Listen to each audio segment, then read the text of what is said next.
Alright, so the last reader of the night is Drew Blanchard. Woo! Excuse me, he actually, you were from Indy, right, for a time? I lived here, yeah. You lived here, right? Probably should have known that. You grew up in Ireland? In Ireland. Antarctica is better. No, it's really good. So anyway, so we were out for some beers beforehand, and Derek and I were sharing our tale of the firecracker, and naturally, Drew kind of probably felt a little left out. That was there. Yeah, and he shared a story of his childhood about evidently he was on the playground one day, and this was like the noblest story I've ever heard. I don't even think it's real. But so evidently there was a girl on the playground that they called Medusa. I think she was like the ugly one.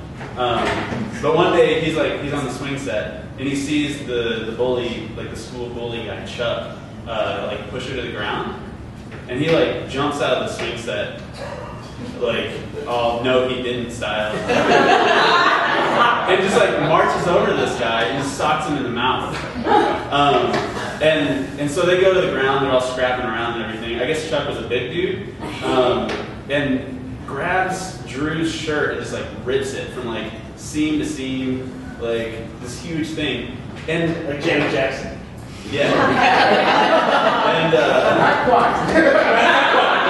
It wasn't that good. So Drew was like talking about, evidently this shirt was like a brand new Nike Air Jordan shirt. And he's all upset about the shirt. He's talking about this shirt more so, like he's more upset about the shirt than the girl that got pushed to the ground.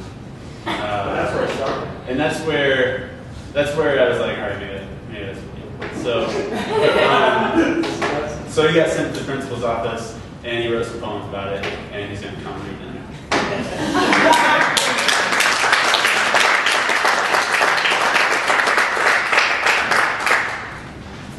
So that's really great. You can see it. Yeah. How's my hair? I said it everywhere. You like it? I think Chuck ripped it out. I know. I got one thing. No, but yeah, but seriously, like the real story of my childhood, like this. You want the real story of my childhood? Was no. If I could see, there would be problems. But I would never jump off the swing sets because that's not normal. But I did have this first grade. My locker partner was Tessa, had it, and like my mom packed my lunch every day, and for like a whole week she ate my lunch, you know.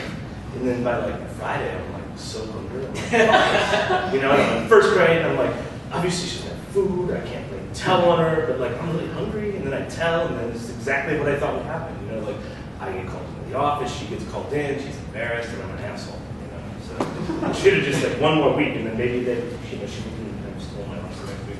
But I'll never know that because I told on her. You know. A guy could. No, it is warm over here. Do I look naked? So I'm going to start with a poem called "Watching Fire" because this is fun. But I'm a little irritated because they're not really in line. Okay. Symmetry. We're all right. All right. This is titled "Watching Fire." The blaze of Naples orange and sumacs red has fallen away, and ginkgo's golden fans are all that remain. The earth is ashy now, and I should stop because I know it's a mid-poem, it's really ridiculous, but Ashley I have a problem with right now because we talked before the reading, and she's like, I'm like, one thing, don't be funny, because my whole life I wanted to be a comedian, and obviously I'm not, you know, and then she's like, but I'm a comedian. You know, she doesn't talk like that, but, you know.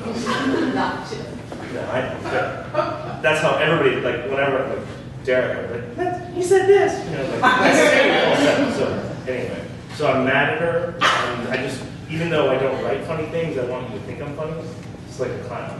That's all. Okay, I think I would just, the earth is ashy now with leaves, carpeted crack and death, yet I love the feel of life before we retreat, the winter, to breathe the same air again and again. Last week, my neighbor's wife walked out on him. I noticed because he and the fifth, Johnny Walker, didn't go home until my kitchen windows turned from black to gray and pink, and the autumn sun our final call. The next day, raking leaves, I heard a crash from Jerry's house, and then his sweaty head poked out the back door. Looking wildly around, he dragged, banging and clanking, a bed frame to the middle of his lawn. Smiling, he walked back inside. A minute later, he returned, the mattress cut in two. He tossed the pieces on the broken frame. After a few hours, a sculpture of shoes and books, clothes and kitchen utensils amassed in Jerry's backyard. When my parents divorced, I didn't see such passion screaming from them. I was 10, the same year my father said it's time. My brother and I finally old enough to help him chop and gather wood. We scoured ravines behind our house and down to Trout Creek in search of fallen oaks and elms. Father cut 100-year-old trees into wedges small enough to chop.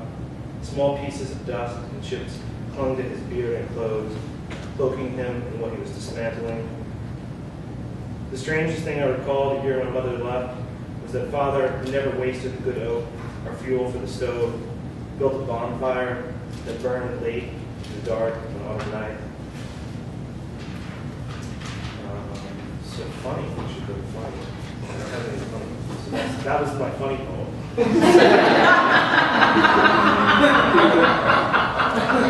So this next title is called Dead Babies. And it's called Sweethearts. It's not funny either. This is actually closer. It's weird. I kind of like not being able to see people. I feel like I'm at home. Naked. Sweethearts. There's no wind in the barely lit afternoon bar. The man next to me says to the woman on the stool next to him, "I think you and your fish should have been with me." The woman smiles, says nothing, but offers him her hand. Their eyes grow wide like fields of Iowa corn, like green fields of soy before they turn autumn rust. And as their hearts sit naked on the bar, thumping, bloody for all to see, I think how hard it must be to move a fish. See, that's not funny, but it's funny. It's as close as I get. Like, I need a snip. There's an after that. I'm just saying, there's probably an after that. There is, for sure. And see, this is where the phone would be great. Anyway, I'll read another poem.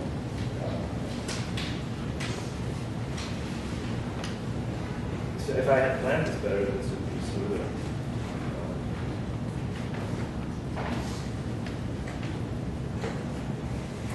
Okay, I'll read this. This is, now I'm going to get all serious. This is sort of a political poem. Okay, there we go. It's called We Do This.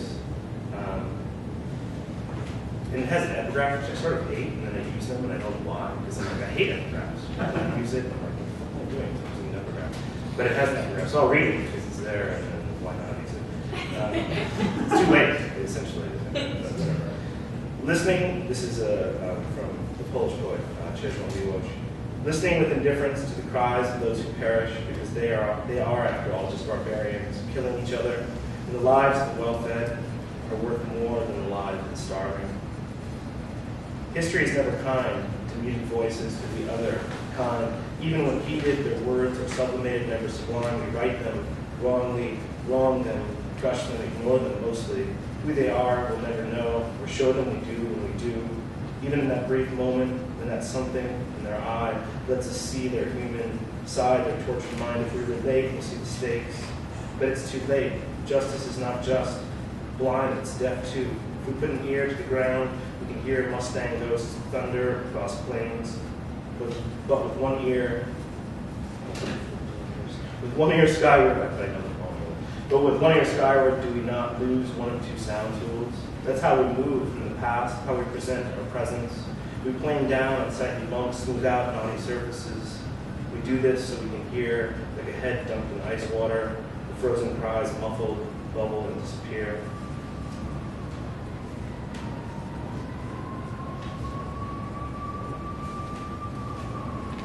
Are they coming? for me? Is that it? Like the warm tune? It's bad. So you said it's the glare off my head? You said that. I understand. Saying what I mean. Jim Walker just left. Jim? Hey, Jim. Are you leaving? Because I don't want to read a poem for you. I'm here. Okay. So this is a poem for Jim. This is and Jim's entire life. This poem. So when I wrote this poem, Jim didn't have to go to therapy ever again, and he's never thanked me or given me money. So talk. From Grace to Goshen. On Friday nights, my father, Manic, cut coupons and cleared shelf space in the barn, rows of box fans, light bulbs, and flashlights. He charted his course on maps from Grace to Goshen, south as far as Muncie. His old pickup truck was gone by 5. Sometimes he'd drive 1,000 miles in 2 days, from Kmart to Kmart. He slept inside the cab and started again in blue light specials, would save him hundreds. On Sunday late, he'd drive up slow, a haze in front of headlights, the dust drummed up from the gravel road. He sat in the truck sometimes for hours before he'd start to unload, down by weekends closed. All right, so I'm going to just read one more before you guys start throwing. Read two, bro. There's enough fire. Okay, I'll read 2 more. Two. I'll do quick ones. 2.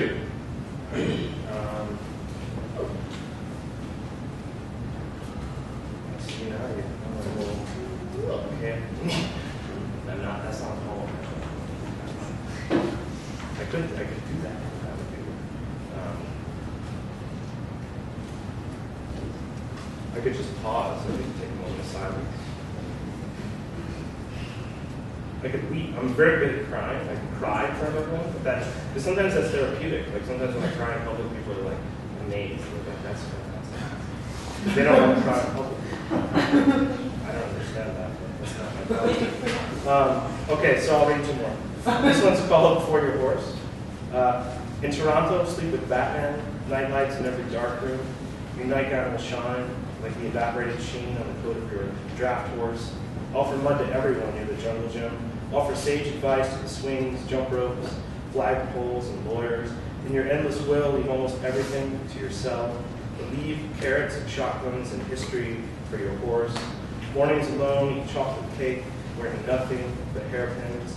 Picture pumpkin and hairpins. Obviously, I'm jealous. That's sad. But hairpins. Picture pumpkin tornadoes, cornless summers. Become an official counter for the county's annual blade of grass counting championship. Leave your homework finished at the bank. Picture your tombstone on the Isle of Capri. Then drive through town real slow like, waving to everyone. Crooked glasses, silver hair, shining in midday sun.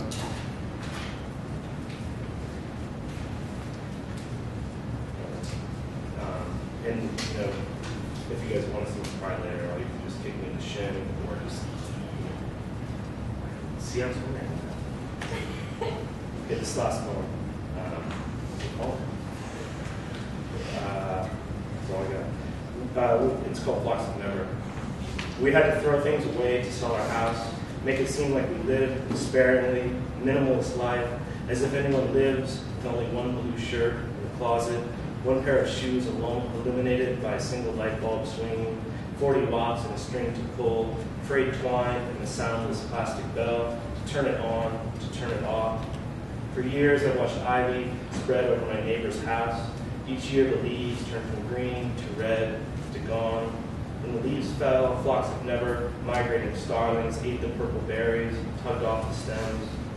For years from my kitchen window, I watched Siberian snow geese winter along the Columbia River. Each day they'd rise like heavy rain clouds blown by wind, white plumage like morning sky, black wings like shadows like rain. Sometimes so early the sky, still the color of ashy smoke, thousands of geese would disappear into a whirl of sudden snow.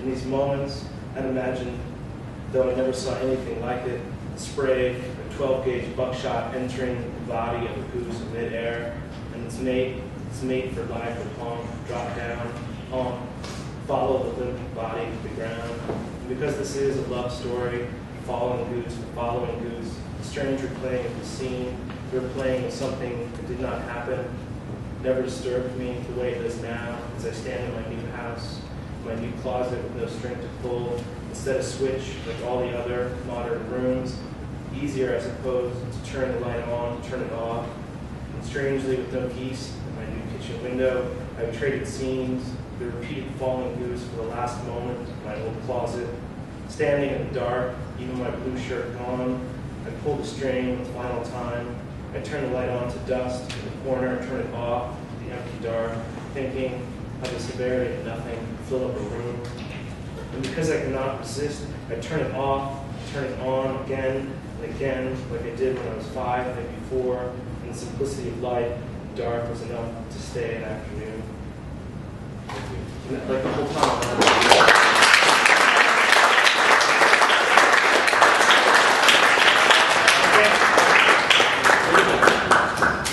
Alright, so that's you really put all of these in order. I did. I love this. Is optimized. Yeah. All right. So yeah, that's the end of tonight. I appreciate everybody coming out. You can come over here. I know it's dark. You're welcome to hang out in the dark if you want. Talk to the readers. Sometimes we'll go out and grab some beers. You're welcome to come out with us if you want. So yeah, buy books, buy beers, stick around, hang out, talk to readers. Thanks for coming out. Check out Vouched books online and buy their books because they're on the road. Thanks.